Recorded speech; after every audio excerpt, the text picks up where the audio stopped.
పచ్చమూకలకు వంతపాడుతున్న అనంతపురం జిల్లా పోలీసుల తీరు వివాదాస్పదమవుతోంది. తాడిపత్రి అల్లర్లకు కారణమైన టీడీపీ నేతలను వదిలేసి బాధితులపై కేసులు నమోదు చేస్తున్నారు. దాడులు చేసిన పచ్చ నేతలను వదిలిపెట్టి వైఎస్ఆర్సీపీ నేతలపై కేసులు పెడుతూ వారిని అరెస్ట్ చేస్తున్నారు. చివరకు గొడవల సమయంలో ఊర్లో లేని వారిపై దాడులకు గురైన వారిని పరామర్శించేందుకు వచ్చిన వారిని కూడా కేసుల్లో ఇరికించడం పోలీసుల తీరుకు అద్దం పడుతోంది. పోలింగ్ రోజు ఆ తరువాత అనంతపురం జిల్లా తాడిపత్రిలో టీడీపీ మూకలు హింసా రాజకీయాలకు తెగబడ్డాయి. తాడిపత్రిలో వైఎస్ఆర్సీపీ అభ్యర్థి కేతిరెడ్డి పెద్దారెడ్డికి అనుకూలంగా పెద్ద సంఖ్యలో ఓట్లు పడుతున్నట్లు గుర్తించిన పచ్చ మూకలు అరాచకాలు సృష్టించాయి.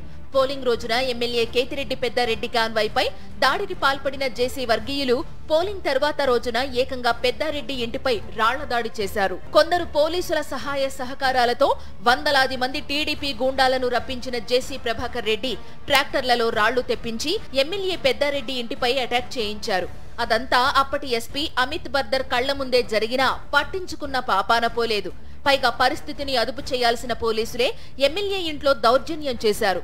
సీసీ కెమెరాలను ధ్వంసం చేసి కంప్యూటర్లు పగలగొట్టడం వివాదాస్పదమైంది. ఎట్టకేలకు వైఎస్ఆర్సీపీ ఫిర్యాదుతో కేంద్ర ఎన్నికల సంఘం ఎస్పీ అమిత్ బర్దర్ ను సస్పెండ్ చేసింది. ఈ గొడవలపై 7 కేసులు నమోదు చేసిన పోలీసులు 728 మందిని నిందితులుగా గుర్తించారు. ఇందులో 113 మందిని అరెస్టు చేసి రిమాండ్కు తరలించారు. అయితే ఇందులో చాలా మంది బాధితులనే నిందితులుగా చేర్చడం వివాదాస్పదంగా మారింది. టీడీపీ నేతల చేతుల్లో దాడులకు గురై వైఎస్ఆర్సీపీ నాయకులపై పోలీసులు కేసు నమోదు చేయడం విమర్శలకు తావిస్తోంది. ఈ క్రమంలోనే తాడిపత్రి అల్లర్లపై స్పెషల్ ఇన్వెస్టిగేషన్ టీం విచారణ జరిపింది.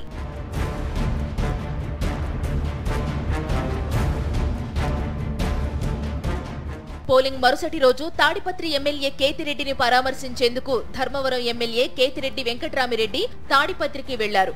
దీన్ని ఆసరాగా చేసుకున్న పోలీసులు వెంకట్రామిరెడ్డితో పాటు ఆయన అనుచరులపై కేసు నమోదు చేసేందుకు రంగం సిద్ధం చేస్తున్నారు.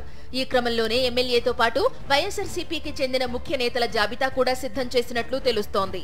మరోవైపు ఎమ్మెల్యే పెద్దారెడ్డి తనయులు హర్షవర్ధన్ రెడ్డి, కేతిరెడ్డి సాయి ప్రతాప్ రెడ్డి పైన పోలీసులు కేసులు నమోదు చేశారు.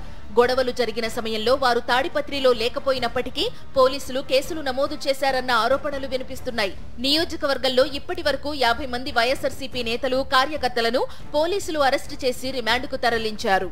తాడిపత్రి గొడవలతో అక్కడి రాజకీయాలతో సంబంధం లేని వ్యక్తులపై కేసులు నమోదు చేయడాన్ని ఎమ్మెల్యే పెద్దారెడ్డి తప్పుబట్టారు. ఈ విషయంలో నిష్పక్షపాతంగా వ్యవహరించాలని కొత్త ఎస్పీ గౌతమిశాలికి వినతి పత్రం సమర్పించారు. బాధితులైన వారిని నిందితులుగా చేర్చి వారిపై 3rd డిగ్రీ ప్రయోగిస్తున్నారు కొందరు పోలీసులు. వీటిపై న్యాయ పోరాటం చేసేందుకు సిద్ధమవుతున్నారు ఎమ్మెల్యే కేతిరెడ్డి పెద్దారెడ్డి.